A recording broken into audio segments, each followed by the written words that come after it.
మీ చిక్కటి చిరునవ్వుల మధ్య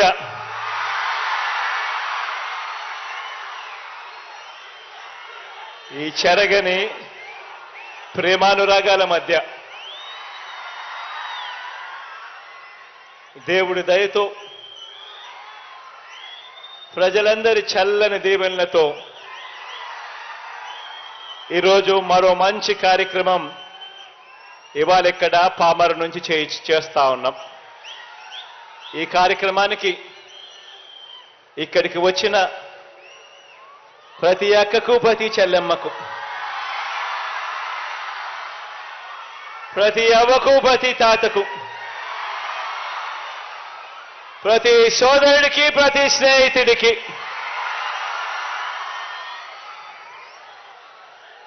చదువులు చదువుకుంటా ఉన్న నా చిట్టి చెల్లెళ్లకు, నా చిట్టి తమ్ముళ్లకు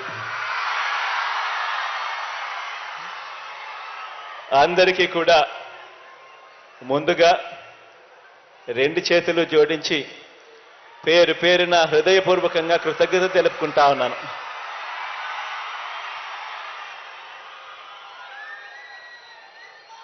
పిల్లలందరికీ కూడా నా అభినందనలు తెలియజేస్తా ఉన్నాను.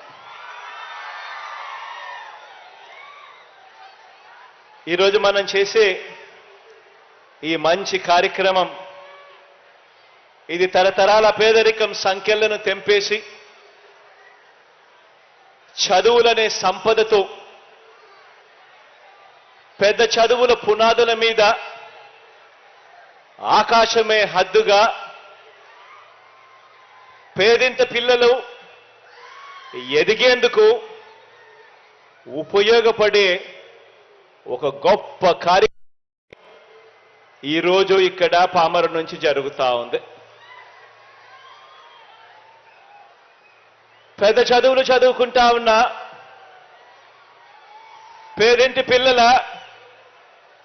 వారి పూర్తి ఫీజులు, ఆ పూర్తి డబ్బు మొత్తాన్ని 100% ఫీజును ఆ పిల్లల తల్లులకే ఇచ్చే, ఆ పిల్లల తల్లులకు ఇచ్చి ఆ తల్లులే ఆ ఫీజులు కాలేజీలకు కట్టే ఈ జగనన్న విద్యా దీవెన అనే ఈ కార్యక్రమాన్ని గత 57 నెలలుగా క్రమం తప్పకుండా ప్రతి త్రైమాసికం అయిపోయిన వెంటనే ఆ తల్లులకు జమ చేస్తూ ఈ విద్యా దీవెన, జగనన్న విద్యా దీవెన అనే కార్యక్రమాన్ని కొనసాగిస్తూ వచ్చాం. ఈ 57 నెలలుగా రాష్ట్ర వ్యాప్తంగా పెద్ద చదువులు చదువుతా ఉన్న పిల్లలు 9,45,000 మంది పిల్లలకు 9,45,000 మంది పిల్లలకు అంటే పెద్ద చదువులు చదువుతా ఉన్న మొత్తం పిల్లల సంఖ్యలో ఏకంగా 93% మందికి, ఏకంగా 93% మందికి జగనన్న విద్యా దీవెన ద్వారా మంచి చేస్తూ పిల్లల పూర్తి ఫీజులు మీ జగనన్న ప్రభుత్వమే, మీ అన్న ప్రభుత్వమే, మీ తమ్ముడి ప్రభుత్వమే, మీ బిడ్డ ప్రభుత్వమే కడతా ఉంది. ఆలోచన చేయమని అడుగుతా ఉన్నా. గతానికి ఇప్పటికీ మధ్య ఒక చిన్న తేడా కూడా ఇక్కడ చెబుతా. మనం అధికారంలోకి వచ్చిన తర్వాత ఇంకా ఎక్కువ మంది పిల్లలకు చదివించాలి, ఇంకా ఎక్కువ మంది పిల్లలు బాగుపడాలి, ఏ పేదవాడు కూడా అప్పుల పాలయ్యే పరిస్థితి రాకూడదు చదువుల కోసం, తన పిల్లల చదువుల కోసమని మనం వచ్చిన తర్వాత అర్హత ప్రమాణాలను పెంచాం. అంటే ఇన్కమ్ లిమిట్స్ను పెంచాం. గతంలో ₹1,00,000 మాత్రమే పరిమితమై ఉన్న ఇన్కమ్ లిమిట్ను ఎస్సీలకైతే 2 లక్షల దాకా పరిమితమై ఉన్న ఇన్కమ్ లిమిట్ను, మిగతా వాళ్ళకైతే 2 లక్షల దాకా, మిగతా వాళ్ళకైతే 1,00,000 దాకే పరిమితమై ఉన్న ఇన్కమ్ లిమిట్ను మనం వచ్చిన తర్వాత ఏకంగా 2.5 లక్షల దాకా పెంచి వీలైనంత ఎక్కువ మందిని కూడా తీసుకొచ్చే కార్యక్రమం చేస్తూ అక్షరాల అలా తీసుకువచ్చి ఈరోజు 93% మందికి ఈరోజు జగనన్న విద్యా దీవెన, జగనన్న వసతి దీవెన ద్వారా ఈరోజు మంచి చేయగలుగుతా ఉన్నాము అని చెప్పడానికి గర్వపడతా ఉన్నాం. ఫీజులు కూడా గతంలో మాదిరిగా ఇంతే కడతాము, ఇంతకన్నా ఇక ఎక్కువ మేము కట్టము, ఇంతకన్నా ఎక్కువ కట్టాల్సి వస్తే మీ ఆస్తులు మీరు అమ్ముకోండి, మీ చావు మీరు చావండి అనే విధానానికి కూడా పూర్తిగా స్వస్తి పలుకుతూ తల్లిదండ్రులు ఎలాంటి ఇబ్బందులు కూడా పడకుండా పిల్లల చదువుల కోసం ఏ తల్లి తండ్రి కూడా ఇబ్బందులనే రాకుండా ఆ పిల్లలకు అయ్యే పూర్తి ఫీజులు కట్టే కార్యక్రమాన్ని కూడా భుజస్కంధాల మీద వేసుకున్నాం. అని ఏ త్రైమాసికం అయిపోయిన వెంటనే ఆ పిల్లలందరికీ కూడా ఆ తల్లుల ఖాతాల్లోకి నేరుగా జమ చేస్తూ ఫీజులు ఇస్తూ ఆ తల్లుల చేతనే కాలేజీల్లో ఫీజులు కట్టించే ఒక గొప్ప సాంప్రదాయం కూడా నాంది పలికే. ఇలా పిల్లలకు ఫీజులు కట్టించే, పూర్తి ఫీజులు చెల్లించే విద్యా దీవెనే కాకుండా ఆ పిల్లలు ఇబ్బంది పడకూడదు, ఉట్టి ఫీజులే సరిపోవు, వాళ్ళ బోర్డింగ్ అండ్ లాడ్జింగ్ ఖర్చుల కోసం కూడా ఆ పిల్లలు ఇబ్బంది పడే పరిస్థితి రాకూడదు అని వసతి దీవెన అనే కార్యక్రమాన్ని కూడా తీసుకొచ్చి ఆ ప్రతి పాపకు, ఆ ప్రతి బాబుకు, ఆ తల్లిదండ్రులకు మంచి చేసే ఒక గొప్ప కార్యక్రమాన్ని 57 నెలలుగా ఉన్నాం. గత త్రైమాసికం అంటే అక్టోబరు సంబంధించి ఆ 3 నెలల కాలానికి సంబంధించి ఆ పిల్లలకు పూర్తి ఫీజు రీయింబర్స్మెంట్ను 9,45,000 మంది విద్యార్థులకు మేలు చేస్తూ నేడి కార్యక్రమం అయిపోయిన వెంటనే నేరుగా బటన్ నొక్కి ఆ పిల్లల, ఆ తల్లుల వీరిద్దరి జాయింట్ అకౌంట్కు ఏకంగా 708 కోట్ల రూపాయలు నేరుగా పంపించడం జరుగుతుంది. ఈ కార్యక్రమం అయిపోయిన వెంటనే ఈ రూపాయలతో అల్లుకొని ఈ 57 నెలల కాలంలోనే అక్షరాల మీ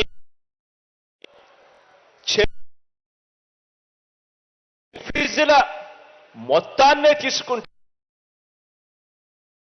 29,60,000 ఇప్పటిదాకా జగనన్న విద్యా దీవెన అనే ఈ ఒక్క కార్యక్రమం ద్వారానే 12 నా అక్క చెల్లెమ్మ కుటుంబాల ఖాతాల్లోకి నేరుగా జమ చేయడం జరిగింది. ఆ తల్లుల ఖాతాకి నేరుగా జమ ప్రతి సంవత్సరం అంటే ప్రతి సంవత్సరం మొదట్లో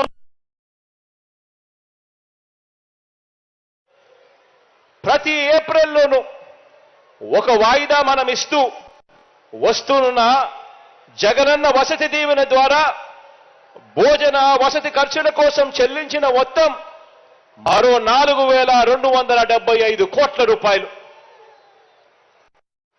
ఈ ఏప్రిల్లో అంటే రేపు నెల ఏప్రిల్లో వసతి దీవెన కింద విడుదల చేయనున్న మరో 1,100 కోట్ల రూపాయలు కూడా కలుపుకుంటే మనందరి ప్రభుత్వం విద్యా దీవెన అనే ఈ 2 పథకం మీద మాత్రమే పెట్టిన డబ్బు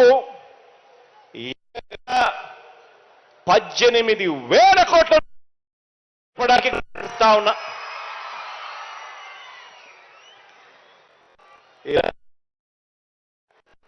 పెద్ద చదువులు చదువుతా ఉన్న పిల్లలు, ఆ కుటుంబాలు ఆ పిల్లలు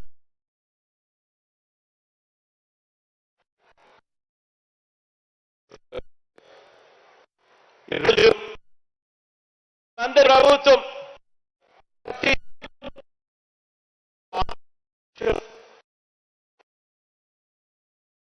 స్థాయి నుంచి పెద్ద చదువుల వరకు విద్యారంగంలో వివిధ పథకాల మీద ఈ 5 సంవత్సరాలు అంటే ఈ 57 నెలల కాలంలోనే ఏకంగా మనందరి ప్రభుత్వం చేసిన ఖర్చు కేవలం పథకాల మీదనే అక్షరాల 73,000 కోట్ల రూపాయలు ఖర్చు చేశాము అని కూడా చెప్పడానికి గర్వపడతా ఉన్నా.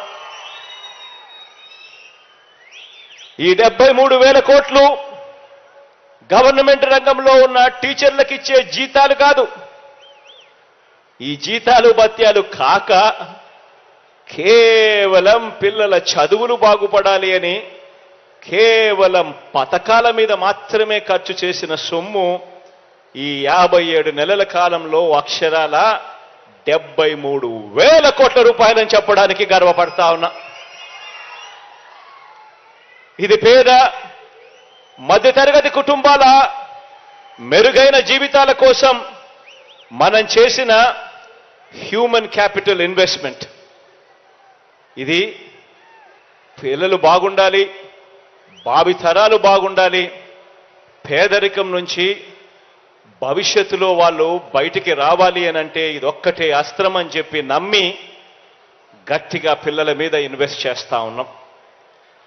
పేద కుటుంబాల్లో ప్రతి పాప, పేద కుటుంబాల్లో ఉన్న ప్రతి బాబు గొప్ప చదువులతో, గొప్ప డిగ్రీలతో ఇంజనీర్లుగాను, కలెక్టర్లుగాను, డాక్టర్లుగాను, పెద్ద పెద్ద కంపెనీలలో సీఈఓలుగాను వారంతా పెద్ద పెద్ద ఉద్యోగాలు చేయాలని ఆ కుటుంబాల తలరాతలన్నీ కూడా మారాలని, భవిష్యత్ ఆ కుటుంబాలకు బాగుండాలని అడుగులు వేస్తూ వచ్చాము ఈ 57 నెలల కాలంలో. ఇక్కడున్న ప్రతి తల్లిదండ్రుల్ని కూడా నేను, ప్రతి పాపను, ప్రతి బాబును, ప్రతి తల్లిదండ్రిని, ఈ కార్యక్రమం టీవీ ద్వారా చూస్తా ఉన్న ప్రతి తల్లిదండ్రిని, వాళ్ళందరినీ కూడా గమనించమని అడుగుతా ఉన్నా. ఈ 57 నెలల కాలంగా మన విద్యా విధానంలో ఈ 57 నెలల్లో మీ అన్న ప్రభుత్వం ఎలాంటి మార్పులు చేసిందో, దానివల్ల ఎలాంటి ఫలితాలు ఎలాంటి ఫలితాలు రాబోతున్నాయో అన్నది ఒకసారి అందరూ కూడా గమనించమని చెప్పి నేను కోరుతా ఉన్నా. మీ పిల్లల వయసు ఈరోజు 3 సంవత్సరాలు కావచ్చు, 3 సంవత్సరాల నుంచి 23 సంవత్సరాల లోపు ఎంతైనా కావచ్చు. వీరంతా కూడా శతమానం భవతి అన్న విధంగా కనీసం మరో 100 సంవత్సరాలు వీరందరూ కూడా నెక్స్ట్ జీవించాల్సిన జనరేషన్లో ఉన్నవాళ్ళు. మరి ఇలాంటి జనరేషన్ ఏ విషయంలో అయినా కూడా వీళ్ళందరూ కూడా పోటీ పడేది ఎవరితో అన్నది ప్రతి ఒక్కరం కూడా ఆలోచన చేయాలి.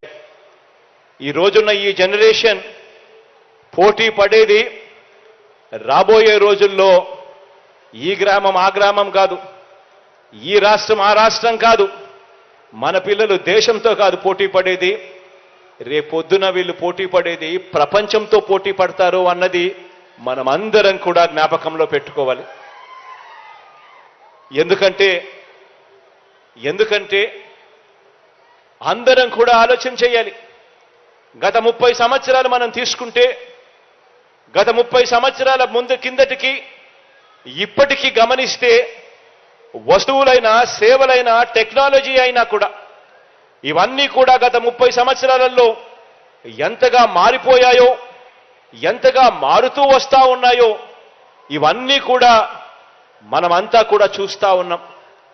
తల్లిదండ్రులు, పిల్లలు కూడా ఇవన్నీ కూడా ప్రతి ఒక్కరూ కూడా గమనించాల్సిన అవసరం. ఈరోజు కావాల్సింది కేవలం అక్షరాలు నేర్చుకోవటం మాత్రమే అనుకునే చదువులు కాదు. ఈరోజు కేవలం ఏదో ఒక డిగ్రీ తీసుకుంటే పర్వాలేదు అని అనుకునే చదువులు కాదు. ఈరోజు కావాల్సిందే చదువులు, క్వాలిటీ చదువులు. ఈరోజు కావలసిన చదువులు ఇవాళ తరం రేపు భవిష్యత్తులో పోటీ ప్రపంచంలో నిలబడి గెలవగలిగే క్వాలిటీ చదువులు ఈరోజు మన పిల్లలకు అవసరం. ఈ నిజం, ఈ అవసరం తెలుసుకున్నా కాబట్టే, గమనించా కాబట్టే మన పిల్లలందరినీ కూడా రేపొద్దున భవిష్యత్తులో ప్రపంచంలో అతిపెద్ద కంపెనీలలో కూడా పెద్ద పెద్ద స్థానాలలో ఉద్యోగాలు సంపాదించుకునే విధంగా మన పిల్లలందరి భవిష్యత్తును కూడా మార్చే విధంగా అడుగులు వేస్తూ వచ్చామని కూడా చెప్పడానికి గర్వపడతా ఉన్నా. ప్రాథమిక విద్యనే గమనించండి, ప్రతి అడుగులోనూ కూడా మనం మార్పులు తీసుకొస్తూ వచ్చాం. మనం వచ్చిన తర్వాతనే గవర్నమెంట్ బడులు మారాయి. ఇవాళ నేను చెప్తా ఉన్నాను, మనం వేసే బీజం, మనం వేసే విత్తనం, ఈరోజు 1వ తరగతిలో వేస్తా ఉన్న ఈ విత్తనం మరో 10-15 సంవత్సరాలలో చెట్టు అవుతుంది. ఆ చెట్టు అయిన తర్వాత ఆ చెట్టుకు గన మంచి భవిష్యత్తు గన లేకపోతే ఆ చెట్టు ఒరిగిపోతుంది.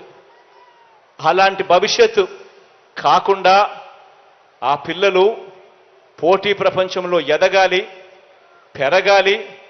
భవిష్యత్ పోటీ ప్రపంచంలో అందరికన్నా కూడా మన పిల్లలు లీడర్లుగా ఎదగాలి అని చెప్పి అడుగులు వేస్తూ వచ్చాం అని కూడా చెప్పడానికి గర్వపడతా ఉన్నా. అందులో భాగంగానే ప్రైమరీ ఎడ్యుకేషన్ నుంచి పూర్తిగా అడుగులు పడ్డ మొదలుపెట్టాయి. ప్రతి అడుగులోనూ కూడా రూపురేఖలు మారుస్తూ గొప్ప మార్పులు తీసుకొచ్చే కార్యక్రమం చేశాం. గవర్నమెంట్ బడులు మార్చాం. నాడు నేడుతో ఈరోజు గవర్నమెంట్ బడులన్నీ కూడా మారిపోయిన పరిస్థితులు కనిపిస్తా ఉన్నాయి. ఇంగ్లీష్ మీడియంతో పాటు ఈరోజు గవర్నమెంట్ బడులలో సిబిఎస్ఈ నుంచి ఐబీ దాకా కూడా ఈరోజు గవర్నమెంట్ బడులలో ప్రయాణం జరుగుతూ కనిపిస్తా ఉన్నాయి. ఇలా గవర్నమెంట్ బడులలో ఇంగ్లీష్ మీడియం తీసుకువచ్చినందుకు ఆశ్చర్యం ఏమిటో తెలుసా? మార్పుకు శ్రీకారం చుడుతూ, పిల్లల భవిష్యత్ కోసం శ్రీకారం చుడుతూ, పేద పిల్లలు గొప్పగా ఎదగాలి అని చెప్పి ఆరాటపడుతూ మనం గవర్నమెంట్ బడులలో నాడు నేడు చేస్తే, గవర్నమెంట్ బడులలో ఇంగ్లీష్ మీడియం తీసుకొస్తే, గవర్నమెంట్ బడులలో సిబిఎస్ఈ నుంచి ఐబీ దాకా ప్రయాణం చేయించడం మొదలెడితే అప్రిషియేట్ చేయాల్సింది పోయి ఈరోజు మన కర్మ ఏమిటో తెలుసా? ఇలా మన గవర్నమెంట్ బడులలో ఇంగ్లీష్ మీడియం తీసుకువచ్చినందుకు ఒక చంద్రబాబుతో యుద్ధం చేయాల్సి వస్తా ఉంది, ఒక ఈనాడు రామోజీరావుతో యుద్ధం చేయాల్సి వస్తా ఉంది, ఒక ఏబిఎన్ ఆంధ్రజ్యోతితో యుద్ధం చేయాల్సి వస్తా ఉంది, ఒక టీవీ5తో యుద్ధం చేయాల్సి వస్తా ఉంది. వీళ్ళందరితోనే కాక ఒక దత్తపుత్రుడితో కూడా యుద్ధం చేయాల్సి వస్తా ఉంది. ఆలోచన చేయమని అడుగుతా ఉన్నా. గవర్నమెంట్ బడులు మారాలని ఆరాటపడ్డం తప్పు. గవర్నమెంట్ బడులలో ఇంగ్లీష్ మీడియం తేవాలని తపన పడడం తప్పు. ఇలా ఆరాటపడినందుకు ఇంతమందితో యుద్ధం చేయాల్సి వస్తా ఉంది. కానీ ఆశ్చర్యం ఏమిటో తెలుసా? ఇలా మనపై యుద్ధం చేస్తా ఉన్న వీళ్ళ పిల్లలు కానీ, వీళ్ళ మనవళ్ళు మనవరాళ్ళు కానీ, వీళ్ళందరూ కూడా ఏ మీడియంలో చదువుతున్నారు అని చెప్పి మీలో ఎవరైనా కూడా వాళ్ళని గట్టిగా నిలదీస్తే మాత్రం ఏ ఒక్కరూ కూడా చెప్పరు వాళ్ళ పిల్లలు వాళ్ళ మనవళ్ళు మనవరాళ్ళు తెలుగు మీడియంలో చదువుతున్నారు అని చెప్పి. వాళ్ళ పిల్లలేమో ఇంగ్లీష్ మీడియంలోనే చదవాలి. కానీ మన పిల్లలు అదే ఇంగ్లీష్ మీడియంలో చదవడానికి మీ జగన్ అడుగులు ముందుకు వేస్తే మాత్రం తెలుగు భాష అంతరించిపోతుంది అని చెప్పి ఏకంగా యాగి చేస్తూ మన మీద యుద్ధాన్నే ప్రకటిస్తా ఉన్నారు వీళ్ళంతా కూడా. ఆలోచన చేయమని అడుగుతా ఉన్నా.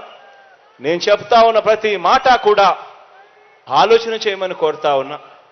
తల్లిదండ్రులు పిల్లలు అందరూ కూడా గమనించాలని చెప్పి కూడా కోరుతా ఉన్నా. పెత్తందారులైన వారికో ధర్మమట, పేదలైన మీకో ధర్మమట. వారి పిల్లలకు ఓ బడంట, మన పిల్లలకు ఇంకో బడట. వారి చదువులు వేరట, మన చదువులు వేరట. ఆలోచన చేయమని అడుగుతా ఉన్నా. పెత్తందారులుగా వారు ఉండాలట, పనివారిగా మనం ఉండాలట. పరిశ్రమలు వారివట, కార్మికులుగా మాత్రమే మనమట. సామ్రాజ్యాలన్నీ వారివట, సామాన్యులుగా మాత్రమే మనం మిగిలిపోవాలట. ఆలోచన చేయమని అడుగుతా ఉన్నా. పెత్తందారి మనస్తత్వాలు చూడమని అడుగుతా ఉన్నా. వారి పిల్లల చేతుల్లో ఏమో ట్యాబులు ఉండొచ్చు, స్మార్ట్ ఫోన్లు ఉండొచ్చు. కానీ మీ పిల్లల చేతుల్లో మాత్రం, మన పిల్లల చేతుల్లో మాత్రం మీ జగన్ పిల్లలకు ట్యాబులు ఇస్తే మాత్రం ఆ పిల్లలు ఆ ట్యాబుల్లో ఏమేమో చూస్తూ చెడిపోతున్నారు అని చెప్పి యాగి చేస్తారు.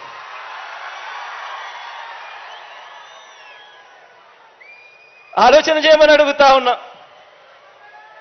ఇవన్నీ కూడా ఏదైతే నేను చెప్తా ఉన్నానో ఇవన్నీ కూడా ఎప్పటికీ కూడా మన పిల్లలు పేదలుగానే ఉండిపోవాలి అని కోరుకునే పెత్తందారి మనస్తత్వానికి ఇవన్నీ కూడా నిదర్శనాలుగా మన కళ్ళ ఎదుటే కనిపిస్తా ఉన్నాయి. గవర్నమెంట్ బడిలో చదివిస్తా ఉన్న ప్రతి ఒక్క పేద కుటుంబం ఒక్క విషయం మాత్రం ఖచ్చితంగా గుర్తుపెట్టుకోండి. ఇప్పుడు విద్యారంగంలో కూడా వారికి మనకు మధ్య జరుగుతా ఉన్నది ఒక యుద్ధం. విద్యా రంగంలో కూడా జరుగుతా ఉన్నది ఒక క్లాస్ వార్ జరుగుతా ఉంది. పెత్తందారులకు పేదలకు మధ్య ఒక యుద్ధం.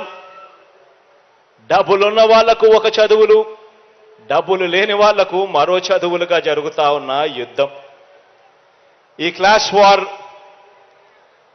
క్లాస్ వార్లో బాబు మనుషులు ఈ దుర్మార్గపు భావజాలం మీద మీ కష్టాలు మీ భావాలు తెలిసిన మీ అన్నగా మీ తరపున తిరుగుబాటు, మీ అన్నగా మీ తరపున ఒక విప్లవంగా ఒక తిరుగుబాటుగా విద్యారంగంలో అనేక సంస్కరణలు అనేక మార్పులు తీసుకొచ్చాం. ఈరోజు ఈ సంస్కరణలు ఈ క్వాలిటీ ఎడ్యుకేషను ఒకవేళ లేకపోతే, ఈ విప్లవమే ఒకవేళ అడుగులు ముందుకు పడకపోతే కూలీల పిల్లలు ఎప్పుడూ కూలీలుగానే మిగిలిపోతారు. పనివారి పిల్లలు ఎప్పుడూ కూడా పనివారిగానే మిగిలిపోతారు. పేద సామాజిక వర్గాల పిల్లలు ఎప్పుడూ కూడా అదే పేదరికంలోనే మిగిలిపోయే ప్రమాదం ఉన్న పరిస్థితులు. అందుకే ఈ విప్లవం రావాలి, అందుకే ఈ తిరుగుబాటు కూడా జరగాలి, అందుకే ఈ సంస్కరణలన్నీ కూడా అడుగులు వేగంగా ముందుకు పడుతూ పోవాలి. ఈరోజు చంద్రబాబు ఆయన మనుషుల పెత్తందారి భావజాలాల మీద తిరుగుబాటుగానే ఈరోజు ఇంగ్లీష్ మీడియంతో మొదలు విదేశాల్లో ఉన్న గొప్ప గొప్ప విశ్వవిద్యాలయాల్లోని కోర్సులు సైతం ఎప్పుడు కూడా చూడలేదు మనం. విదేశాల్లో ఉన్న గొప్ప గొప్ప విశ్వవిద్యాలయాల్లో ఉన్న కోర్సులను సైతం ఆన్లైన్లో మన పిల్లలకు అందుబాటులోకి తీసుకురావటం వరకు ఇవన్నీ ఎప్పుడూ కూడా చూడలేదు. గవర్నమెంట్ బడులు ఇంగ్లీష్ మీడియం వైపు అడుగులు వేస్తాయి అని ఎవరు అనుకోలేదు మనం వచ్చేదాకా. హైయర్ ఎడ్యుకేషన్లో ఈరోజు పెద్ద చదువులు చదువుతా ఉన్న పిల్లలకు గొప్ప గొప్ప విశ్వవిద్యాలయాలలో ఆ కోర్సులు సైతం ఆన్లైన్లో మన పిల్లలకు అందుబాటులోకి తీసుకురావటం వరకు ప్రతి ఒక్కటి కూడా ఒక విప్లవాత్మక మార్పు. ఇవన్నీ కూడా శ్రీకారం చుట్టింది ఈ 57 నెలల కాలంలోనే అన్నది ప్రతి ఒక్కరూ కూడా గమనించమని కోరుతా ఉన్నా. అందుకోసమే మన జగన్నాథ రథం కదులుతోంది అని కూడా ఈ సందర్భంగా చెప్పడానికి గర్వపడతా ఉన్నా.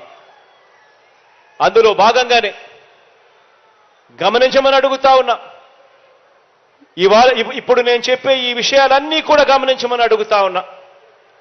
అందులో భాగంగానే స్కూల్ ఎడ్యుకేషన్లో సిబిఎస్ఈ నుంచి ఐబీ వరకు ఈరోజు మొట్టమొదటిసారిగా అడుగులు పడతా ఉన్నాయి మన గవర్నమెంట్ బడులలో. 3వ తరగతి నుంచే మన గవర్నమెంట్ బడులలో సబ్జెక్ట్ టీచర్ కాన్సెప్ట్ విధానాన్ని తీసుకువచ్చింది కూడా ఈ 57 నెలల మీ అన్న పరిపాలనలోనే. 3వ తరగతి పిల్లలు మన గవర్నమెంట్ బడులలో చదువుతా ఉన్న 3వ తరగతి పిల్లల నుంచి ఏకంగా 3వ తరగతి నుంచే ఏకంగా టోఫుల్లో ఓరియంటేషన్తో శిక్షణ ఇచ్చే కార్యక్రమం కూడా జరుగుతూ ఉన్నది ఈ 57 నెలల కాలంలోనే. టోఫుల్లో కూడా ఓరియంటేషన్ శిక్షణ ఇస్తూ దాన్ని కూడా ఒక పీరియడ్గా పెడుతూ ఈరోజు పిల్లలకు శిక్షణ ఇస్తా ఉన్న అడుగులు పడతా ఉన్నవి కూడా ఈరోజు ఈ 57 నెలల కాలంలోనే. మొట్టమొదటిసారిగా గవర్నమెంట్ బడులలో చదువుతా ఉన్న పిల్లలకు బైలింగ్వల్ టెక్స్ట్ బుక్స్, అంటే ఒక పేజీ ఇంగ్లీషు మరో పేజీ తెలుగుతో ఏకంగా బైలింగ్వల్ టెక్స్ట్ బుక్స్ ఈరోజు మన పిల్లల చేతుల్లో కనిపిస్తా ఉన్నవి కూడా ఈ 57 నెలల కాలంలోనే. ధనికుల పిల్లలకు మాత్రమే అందుబాటులో ఉన్న బైజూస్ కంటెంట్ను గవర్నమెంట్ బడులలో ఈరోజు పేద పిల్లలు చదువుతా ఉన్న చదువులకు అనుసంధానం చేసింది కూడా ఈ 57 నెలల్లోనే. మన పేద పిల్లలు కేవలం అక్షరాలు రాసే లిటరసీ నుంచి డిజిటల్ యుగంలో డిజిటల్ యుగాన్ని శాసించే రీతిగా ఎదగాలని 8వ తరగతికి వచ్చిన వెంటనే ఆ పిల్లల చేతుల్లో ఏకంగా ట్యాబులు ఇచ్చిన ప్రభుత్వం కూడా, పెట్టిన ప్రభుత్వం కూడా ఈ 57 నెలల్లోనే జరిగింది. మొట్టమొదటిసారిగా నాడు నేడుతో పూర్తిగా స్కూళ్ళన్నీ కూడా రూపురేఖలు మారుస్తూ 6వ తరగతి నుంచి ప్రతి క్లాస్ రూమ్ను కూడా ఐఎఫ్పి ప్యానెల్స్తో ఆ ప్రతి క్లాస్ రూమ్లోనూ కూడా డిజిటల్ బోధనను తీసుకొస్తూ అడుగులు పడింది కూడా కేవలం ఈ 57 నెలల కాలంలోనే. ప్రతి పాపను ప్రతి బాబను వారు బడులకు వెళ్లే విధంగా ఆ తల్లులను ప్రోత్సహిస్తూ ఆ తల్లులకు అమ్మ ఒడి ఇచ్చి ప్రతి సంవత్సరం 15,000 రూపాయలు ఆ తల్లులకు కేవలం పిల్లలను బడులకు పంపించండి అమ్మ చాలు, బడికి పంపించినందుకు ప్రోత్సాహకరంగా ఆ తల్లులకు 15,000 రూపాయలు అమ్మ ఒడి కింద ఇస్తా ఉన్నది కూడా కేవలం ఈ 57 నెలల కాలంలోనే. నాడు నేడులో భాగంగా ఏకంగా 45,000 స్కూళ్లలో రూపురేఖలు మారుస్తూ 12 రకాల అంశాలను తీసుకొని ఆ 12 రకాల అంశాలను కూడా ప్రతి స్కూల్లోనూ కూడా మార్పులు తీసుకొస్తూ అడుగులు పడింది కూడా ఈ 57 నెలల నెలలోనే. స్కూలుకు వెళ్లే పిల్లలకు పౌష్టికాహారం బాగుండాలని రోజుకొక మెనూతో గోరుముద్ద అందిస్తా ఉన్నది కూడా ఈ 57 నెలల్లోనే. ప్రతి మండలానికి కనీసం 2 జూనియర్ కాలేజీలన్నా ఉండాలని, అందులో ఒకటి ప్రత్యేకంగా ఆడపిల్లల కోసమే ఉండాలి అని ఈరోజు ప్రత్యేకంగా ఏర్పాట్లు చేస్తా ఉన్నది కూడా ఈ 57 నెలల కాలంలోనే. ఐక్యరాజ్య సమితిలో మన పేద పిల్లలు, మన ఆడపిల్లలు అనర్గళంగా ఇంగ్లీష్లో మాట్లాడిన ఘటం పేద వర్గాలు, పేద పిల్లల చరిత్రను మనందరి ప్రభుత్వం ఎంతగా మలుపులు తిప్పుతా ఉందో ప్రపంచానికి చాటి చెప్పింది. ఇదంతా కూడా మనమంతా మన కళ్ళతో కూడా చూసాం. ఇవాళ నేను చెప్పిన ప్రతి అడుగు కూడా, ప్రతి మాట కూడా ఈ 57 నెలల ముందు ఎప్పుడూ జరగంది కేవలం ఈ 57 నెలల్లో కనిపిస్తా ఉన్నది. ఇక పెద్ద చదువులే తీసుకోండి, ఇక పెద్ద చదువులు చదువుతా ఉన్న పిల్లల్నే చూసుకోండి. పెద్ద చదువులు చదువుతా ఉన్న డిగ్రీ లేదా పెద్ద చదువులు చదువుతా ఉన్న పిల్లలకు మొట్టమొదటిసారిగా గతంలో జరగనట్టుగా 100% పూర్తిగా ఫీజులు చెల్లిస్తా ఉన్న పరిస్థితి కూడా ఎప్పుడు జరిగింది అనంటే కేవలం ఈ 57 నెలల కాలంలోనే జరిగింది. ఫీజులు ఒకటే కాకుండా భోజన వసతి ఖర్చులు కూడా భరిస్తా ఉన్న ప్రభుత్వం కూడా ఎప్పుడు ఉండి ఎక్కడ వచ్చింది అనంటే అది కూడా కేవలం ఈ 57 నెలల కాలంలోనే. ప్రపంచ స్థాయిలో టాప్ 50 కాలేజెస్, టాప్ 50 ర్యాంకుల్లో ఉన్న ప్రపంచ స్థాయిలో 21 ఫ్యాకల్టీస్లో టాప్ 50 ర్యాంకుల్లో ఉన్న దాదాపుగా 330 కాలేజీలలో మీలో ఎవరికైనా కూడా సీటు మీరు తెచ్చుకోండి, 1,25,00,000 దాకా కూడా సపోర్ట్ చేసి ఏకంగా మీకు చదువులు చెప్పించే కార్యక్రమానికి శ్రీకారం చుట్టింది కూడా కేవలం ఈ 57 నెలల్లో మీ అన్న ప్రభుత్వంలోనే జరిగింది అని చెప్పడానికి గర్వపడతా ఉన్నా. ఈ 4 ఏళ్ల పాలనలోనే చదువుతున్న పిల్లల డిగ్రీలకు ప్రయోజనం ఉండేలా మొట్టమొదటిసారిగా ఒక ముఖ్యమంత్రిగా పిల్లలు ఏం చదువుతున్నారు, వాళ్ళ కరికులం ఎలా ఉంది, ఆ కరికులంలో ఎలాంటి మార్పులు తీసుకొని రావాలి, వారిని భావి ప్రపంచంలో భావి పౌరులుగా నిలబెట్టడానికి చదువుల్లో ఏమేం మార్పులు తీసుకొని రావాలి అని ఆలోచన చేసిన ముఖ్యమంత్రి కేవలం మీ అన్న మాత్రమే అని చెప్పడానికి కూడా గర్వపడతా ఉన్నా. ఈరోజు మొట్టమొదటిసారిగా కరికులంలో మార్పులు తీసుకొచ్చింది మీ అన్న ప్రభుత్వంలోనే. ఈ 57 నెలల కాలంలోనే కరికులంను జాబ్ ఓరియంటెడ్గా మార్చాం, 4 ఏళ్ల ఆనర్స్ కోర్సులు తీసుకొచ్చాం, 10 నెలల తప్పనిసరి ఇంటర్న్షిప్ అనేది, మ్యాండేటరీ ఇంటర్న్షిప్ అన్నది కూడా తీసుకొచ్చింది కూడా ఇప్పుడే. మొట్టమొదటిసారిగా మన కరికులంలో సర్టిఫైడ్ ఆన్లైన్ వర్టికల్స్ను తీసుకువచ్చి మన కరికులంలో భాగం చేసింది కూడా కేవలం ఈ 57 నెలల్లోనే మీ అన్న ప్రభుత్వంలోనే చెప్పడానికి గర్వపడతా ఉన్నా. మొట్టమొదటిసారిగా చదువుల్లోకి ఆర్టిఫిషియల్ ఇంటెలిజెన్స్, చదువుల్లోకి మెషిన్ లెర్నింగ్, చదువుల్లోకి వర్చువల్ రియాలిటీ, చదువుల్లోకి ఆగ్మెంటెడ్ రియాలిటీ, ఇవన్నీ కూడా అనుసంధానం చేస్తూ విద్యారంగంలోకి అడుగులు వేయించింది కూడా కేవలం ఈ 57 నెలల కాలంలోనే.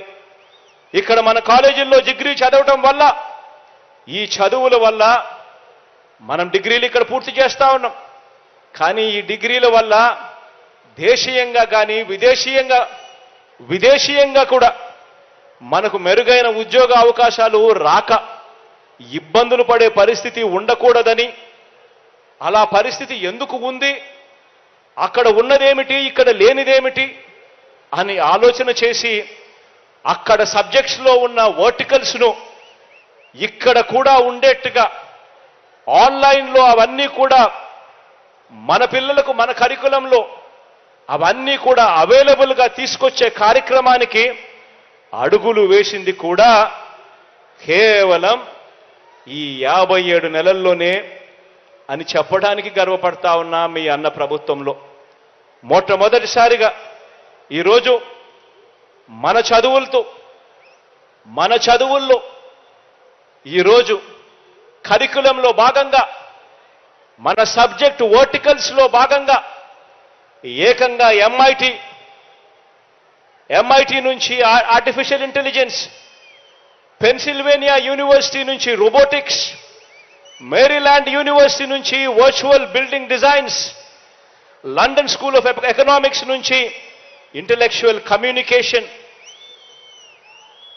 Equity portfolio management NYIF New York institute of finance నుంచి, risk return management Columbia university నుంచి, సప్లై చైన్ మేనేజ్మెంట్ ఎంఐటి నుంచి, investment management national university of Singapore నుంచి, investment banking national university of Singapore నుంచి, రియల్ ఎస్టేట్ మేనేజ్మెంట్ ఎంఐటి నుంచి, ఇలా దాదాపుగా 2,000 కోర్సులు ప్రఖ్యాత యూనివర్సిటీస్, విశ్వవిద్యాలయాల్లో ఉన్న ప్రఖ్యాత విశ్వవిద్యాలయాలన్నీ కూడా వాళ్ళ కోర్సులన్నీ కూడా వాళ్ళే ఆన్లైన్ ద్వారా మన కరికులంలో భాగాలై మన పిల్లలకు వాళ్ళు చదువులు చెబుతూ సర్టిఫైడ్ ఎగ్జామ్స్ పెట్టి ఆ తర్వాత పిల్లలకు సర్టిఫికెట్ కూడా వాళ్ళే ఇచ్చేట్టుగా మొట్టమొదటిసారిగా అడుగులు పడింది కూడా కేవలం ఈ 57 నెలల్లో మీ అన్న ప్రభుత్వంలోనే అని చెప్పడానికి గర్వపడతా ఉన్నా. నిజంగా ఇది ఎప్పుడూ కూడా ఎవ్వరూ కూడా ఊహించని మార్పు అని కూడా ఈ సందర్భంగా చెప్పడానికి గర్వపడతా ఉన్నా. ఎందుకు ఇవన్నీ కూడా చెప్తా ఉన్నాను అనంటే మన పిల్లలందరి కూడా వాళ్ళ చదువులు మారాలి. ఇలా విద్యారంగంలో తీసుకువచ్చిన ప్రతి మార్పు వెనుక, అందుకోసం చేస్తా ఉన్న వేల కోట్ల ఖర్చు వెనక మన పిల్లలు, మరీ ముఖ్యంగా మన పేద పిల్లలు ఇకనైనా కూడా పేదరికం సంఖ్యలను తెచ్చుకునే పరిస్థితి రావాలి. అంతర్జాతీయ స్థాయికి ప్రతి ఒక్కరూ కూడా ఎదగాలి. వారి భవిష్యత్ మారాలి అని తపత్రయంతో అడుగులు పడతా ఉన్నాం. ఈరోజు మనం వేసిన విత్తనం ఒక్కసారి ఆలోచన చేయమని అడుగుతా ఉన్నా, గమనించమని అడుగుతా ఉన్నా. ఈరోజు మనం తీసుకొస్తా ఉన్న ఈ మార్పులన్నీ కూడా మరో 10-15 సంవత్సరాల తర్వాత ఎలా ఉంటాయో ఒక్కసారి ఊహించుకోమని అడుగుతా ఉన్నా. ఈరోజు విత్తనం వేస్తా ఉన్నాం. వచ్చే 10-15 సంవత్సరాలలో ఈ విత్తనాలన్నీ కూడా ఒక అద్భుతమైన ఫలితాలు ఇచ్చే కార్యక్రమం జరుగుతుంది. గవర్నమెంట్ బడులలో చదువుతా ఉన్న మన పేద పిల్లలు అంతర్జాతీయ స్థాయిలో మరో 10-15 సంవత్సరాలలోనే అంతర్జాతీయ స్థాయిలోనే అనర్గళంగా ఇంగ్లీష్ మాట్లాడుతూ ఐబీ సర్టిఫికెట్లు సైతం చేతిలో పుచ్చుకొని హార్వర్డ్, ఎంఐటి, ఎల్ఎస్సి, ఎల్బిఎస్ వంటి అంతర్జాతీయ విశ్వవిద్యాలయాల్లో అక్కడ మాత్రమే అందుబాటులో ఉన్న కోర్సులను సైతం ఆన్లైన్లో ఆ సర్టిఫికెట్లను కూడా సొంతం చేసుకుని ఇంత క్వాలిఫైడ్ పర్సనల్గా బయటకు వచ్చి మరో 10-15 సంవత్సరాలలో ఉద్యోగాలకు వాళ్ళు అప్లికేషన్ పెడితే అప్పుడు మన పిల్లలకు ఉద్యోగాలు ఎక్కడొస్తాయో తెలుసా? అంతర్జాతీయంగా ఉన్న పెద్ద పెద్ద మల్టీనేషనల్ కంపెనీస్లో మన పిల్లలు అందరికన్నా ముందుగా ఉంటారు. బ్రతుకులు మారుతాయి, తలరాతలు మారుతాయి, పిల్లల భవిష్యత్తు మారుతుంది అని చెప్పి అడుగులు ముందుకు వేశామని చెప్పడానికి గర్వపడతా ఉన్నా.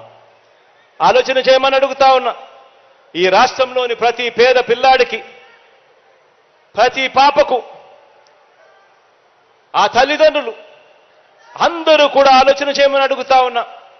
మరి చంద్రబాబు నాయుడు గారు 14 సంవత్సరాలు ముఖ్యమంత్రిగా పరిపాలన చేశాడు. 3 సార్లు ఆయన సీఎంగా కూడా పరిపాలన చేశాడు. పేద వర్గాల పిల్లల గురించి ఆయన చేసిన ఆలోచన ఏమిటి అని చెప్పి ఒక్కసారి ఆలోచన చేయండి. ఆయన చేసిన మంచి ఏమిటి అని చెప్పి ఒక్కసారి ఆలోచన చేయండి. పేద పిల్లల భవిష్యత్ మార్చాలి అని చెప్పి నేను చూపించిన తాపత్రయంలో, మీ అన్న చూపించిన తాపత్రయంలో కనీసం 1% అప్పట్లో చంద్రబాబు నాయుడు గారు చూపించాడా అని చెప్పి ఆలోచన చేయమని అడుగుతా ఉన్నా. ఈరోజు గవర్నమెంట్ బడిని అదే చంద్రబాబు నాయుడు గారు చేసిందేమిటి, ఆయన చేసిన మంచేమిటి అని అంటే మాత్రం ఏ ఒక్కరికి కూడా ఏది గుర్తుకు రాదు. పేద పిల్లల చదువుల గురించి కానీ, వారి భవిష్యత్తు మార్చాలని కానీ, వారి కోసం ఆయన చేసిన మంచేమిటి అని అంటే ఒక్కటి కూడా చంద్రబాబు నాయుడు గారి పేరు చెబితే గుర్తుకు రాదు. కానీ చంద్రబాబు నాయుడు గారి పేరు చెబితే మాత్రం ఆయన చేసిన చెడు మాత్రం, విద్యారంగంలో ఆయన చేసిన చెడు మాత్రం చాలా అంటే చాలా చెప్పుకోవచ్చు. మొట్టమొదటిసారి గవర్నమెంట్ బడిని నీరుగార్చింది చంద్రబాబు నాయుడు గారు. తన కార్పొరేట్లు, నారాయణ, చైతన్య సంస్థలని పోషించిన వ్యక్తి చంద్రబాబు నాయుడు గారు. అక్కడ డబ్బులు కట్టిన వారికి మాత్రమే ఇంగ్లీష్ మీడియం, ఇక్కడ గవర్నమెంట్ బడిలో మాత్రం తెలుగు మీడియం. ఇలా నిర్దేశించింది చంద్రబాబు నాయుడు గారు. పిల్లలకు గవర్నమెంట్ బడులలో ఎలాంటి ఆహారం అందుతుందో కనీసం ధ్యాస కూడా ఏ రోజు పెట్టిన పాపాన పోలేదు ఈ పెద్ద మనిషి చంద్రబాబు గారు. బైజూస్ కంటెంట్ ఊసే లేదు, పిల్లలకు ట్యాబులు ఇచ్చే ఊసే ఎప్పుడు కనిపించలేదు, డిజిటల్ బోర్డులు క్లాస్ రూమ్లలో ఎప్పుడూ లేవు, డిజిటల్ బోధన అంతకన్నా లేదు, నాడు నేడుతో స్కూళ్లు బాగుపరచాలి అన్న తపన లేదు, ఆ కార్యక్రమం ఎప్పుడూ జరగలేదు. ఇంగ్లీష్ మీడియం గవర్నమెంట్ బడులలో లేదు. అమ్మ ఒడి అనే కార్యక్రమంతో బడికిపోయే పిల్లలను ప్రోత్సహించాలి, ఆ తల్లులను ప్రోత్సహించాలి అనే అడుగులు ఏ రోజు వేసింది లేదు. పెద్ద చదువులు చదువుతా ఉన్న పిల్లలకు పూర్తిగా ఫీజులు కట్టాలి, 100% ఫీజు రీయింబర్స్మెంట్ ఇవ్వాలి, ఆ పిల్లలకు తోడుగా ఉండాలి అని ఏ రోజు చేసిన ఆలోచనలు లేవు. విద్యా దీవెన పరిస్థితి ఇలా ఉంటే ఇక వసతి దీవెన కథ దేవుడెరుగు. అంతర్జాతీయ విద్యా సంస్థలతో అనుసంధానం చేస్తూ మన కరికులంలో మార్పులు తెచ్చింది ఒక బోర్డు 0. ఆలోచన చేయమని అడుగుతా ఉన్నా. ఇక విదేశీ విద్యా దీవెన ద్వారా టాప్ 50 కాలేజెస్లో 21 ఫ్యాకల్టీస్లో 330 కాలేజీలలో ఏకంగా 1,25,00,000 దాకా కూడా ఫీజులు మీరు సీటు సంపాదించుకోండి, చదివించే బాధ్యత నాది అని చెప్పే ప్రోత్సాహకర మాటలు ఎప్పుడూ లేవు. ఆలోచన చేయమని అడుగుతా ఉన్నా. 14 ఏళ్ళు సీఎంగా ఉన్నా, 3 సార్లు సీఎం అయినా ఈ రాష్ట్రంలో ఆయన చేసిన పరిపాలన వల్ల మంచి జరిగింది ఇది అని చెప్పడానికి ఒక్కటంటే ఒక్కటి లేదు. గ్రామంలో నిలబడి ఫలాని మంచి చేశాను అని చెప్పుకునే పరిస్థితి లేదు. ఫలాని సామాజిక వర్గానికి నేను మంచి చేశాను అని చెప్పుకునే పరిస్థితి లేదు. అవ్వ తాతలకి ఇది చేశానని చెప్పుకునే పరిస్థితి లేదు. రైతన్నలకి మంచి చేశా అని చెప్పుకునే పరిస్థితి లేదు. అక్క చెల్లెమ్మలకి ఇది చేశా అని చెప్పుకునే పరిస్థితి లేదు. చదువుకుంటున్న పిల్లలకు, జాబుల కోసం వెతుక్కుంటున్న పిల్లలకు ఇది చేశా అని చెప్పే పరిస్థితి అంతకన్నా కూడా లేనే లేదు. ఆలోచన చేయమని అడుగుతా ఉన్నా. ఇలాంటి వ్యక్తులతో యుద్ధం జరుగుతూ ఉంది. ఈరోజు నేను చెప్తా ఉన్నా, ఈరోజు మారీచులతో యుద్ధం చేస్తా ఉన్నాం. మంచి చేయడానికి మీ బిడ్డ, మీ అన్న 4 అడుగులు ముందుకు వేస్తే 8 అడుగులు లాగాలని చెప్పి తాపత్రయపడే శక్తులతో ఈరోజు యుద్ధం చేస్తా ఉన్నాం. ఈరోజు యుద్ధం జరుగుతూ ఉన్నది, వాళ్ళు చేస్తా ఉన్న యుద్ధం కేవలం జగన్తో కాదు. ప్రతి ఒక్కరూ ఆలోచన చేయండి. జగన్ అనే ఒక్కడు కన పక్కకు తప్పుకుంటే జరిగే నష్టమేమిటి అని చెప్పి ప్రతి ఇంట్లో, ప్రతి తల్లి, ప్రతి తండ్రి, ప్రతి పాప, ప్రతి పిల్లాడు కూడా ఆలోచన చేయమని అడుగుతా ఉన్నా. జగన్ అనే వ్యక్తి ఒక్కడు పక్కకు పోతే ఇక పిల్లల చదువులు ఉండవు, గవర్నమెంట్ బడులలో ఇంగ్లీష్ మీడియం ఉండదు, పిల్లల చదువుల గురించి ఆలోచన చేసే మనస్తత్వం ఉండదు, 100% ఫీజు రీయింబర్స్మెంట్ కథ దేవుడెరుగు, పిల్లలను పట్టించుకునే పరిస్థితి ఉండదు. విద్యారంగం గాలికి పోతుంది. పేదవాడు అప్పుల పాలు కాకుండా వైద్యం అందాలి అన్న పరిస్థితి, ఫ్యామిలీ డాక్టర్ కాన్సెప్టు, ఆరోగ్య సురక్ష కాన్సెప్టు, పేదవాడికి నేరుగా మందులు అందిస్తా, ఇంటికే వచ్చి అందిస్తా ఉన్న మందులు, ఆరోగ్యశ్రీ నిర్వీర్యం, ఆరోగ్య ఆసరా కథ దేవుడెరుగు, ఇవన్నీ కూడా జరుగుతాయి. వ్యవసాయం గాలికి ఎగిరిపోతుంది. రైతన్న పూర్తిగా కూడా చితకలబడిపోతాడు. అక్క చెల్లెమ్మల బతుకులు చిన్నాభిన్నమవుతాయి. ఆలోచన చేయమని అడుగుతా ఉన్నా. కేవలం పేదవాడికి తోడుగా నిలబడుతూ పేదవాడి భవిష్యత్ కోసం, పేదవాడి కోసం యుద్ధం చేస్తా ఉన్నది కేవలం మీ జగన్ మాత్రమే అని చెప్పి కూడా ఈ సందర్భంగా చెప్పడానికి గర్వపడతా ఉన్నా. అందుకే నేను ప్రతి ఒక్కరికి కూడా చెప్తా ఉన్నా, వాళ్ళు చెప్పే అబద్ధాలను నమ్మకండి, వాళ్ళు చెప్పే మోసాలను నమ్మకండి. రాబోయే రోజుల్లో ఇంకా అబద్ధాలు ఎక్కువ చెప్తారు, రాబోయే రోజుల్లో ఇంకా మోసాలు ఎక్కువ చెప్తారు. ప్రతి ఇంటికి కేజీ బంగారం ఇస్తామంటారు, ప్రతి ఇంటికి బెంజ్ కారు కొనిస్తామని కూడా చెప్తారు రాబోయే రోజుల్లో. కానీ ఆలోచన చేయమని అడుగుతా ఉన్నా, మీ ఇంట్లో మాత్రం ఎవరు మంచి చేశారు, ఎవరి హయాంలో మంచి జరిగింది అన్నది మాత్రమే ఆలోచన చేయమని కోరుతా ఉన్నా. మీ ఇంట్లో మీ జగన్ వల్ల, మీ అన్న వల్ల, మీ తమ్ముడి వల్ల, మీ బిడ్డ వల్ల మీ ఇంట్లో మీకు మంచి జరిగి ఉంటే మాత్రం మీ అన్నకు తోడుగా మీరే ప్రతి ఒక్కరూ కూడా అడుగులు ముందుకు వేయండి, సైనికుల్లా నిలబడండి అని మాత్రం చెప్తా ఉన్నా. ఖచ్చితంగా నేను చెప్పే ఈ మాటలు గుర్తుపెట్టుకోమని చెబుతూ ఈ మంచి కార్యక్రమానికి ఇక శ్రీకారం చుట్టే కార్యక్రమం చేస్తా ఉన్నాం. దేవుడి దయా ప్రజలందరి చల్లని దీవెనతో ఇంకా మంచి చేసే కార్యక్రమం గొప్పగా రావాలి, జరగాలి అని కోరుకుంటూ నా పక్కనే అనిల్ ఉన్నాడు.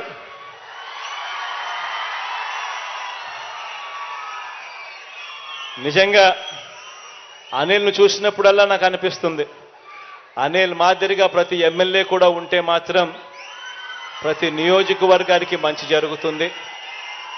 మనిషిలో నిజాయితీ ఉంది, నిబద్ధత ఉంది. అనిల్ లాంటి వ్యక్తిని, నా తమ్ముడిని మీ అందరూ కూడా గొప్పగా దీవించాలని మనసారా కూడా ఆకాంక్షిస్తూ కోరుతా ఉన్నాను. తాను కొన్ని విషయాలు నాకు చెప్పాడు. తాను చెప్పిన కొన్ని విషయాలలో నాకు డీటెయిల్గా కూడా ఇచ్చాడు. కొన్ని రోడ్లకు సంబంధించి, తాను అడిగిన నీటికి సంబంధించి, రోడ్లకు సంబంధించి, కొన్ని కాన్స్టిట్యున్సీ డెవలప్మెంట్కి సంబంధించి అడిగాడు. ఇవన్నీ కూడా ఖచ్చితంగా తనతో పాటు నేను కూడా కూర్చొని, నేను కూడా అధికారులను పిలిపించి ఇవన్నీ కూడా యుద్ధ ప్రాతిపదికన అడుగులు ముందుకు వేసేట్టుగా చేస్తాను అని కూడా ఈ సందర్భంగా ప్రతి ఒక్కరికి కూడా తెలియజేస్తా ఉన్నాను. ఇక బటన్ నొక్కే కార్యక్రమానికి శ్రీకారం చుడతా ఉన్నాం.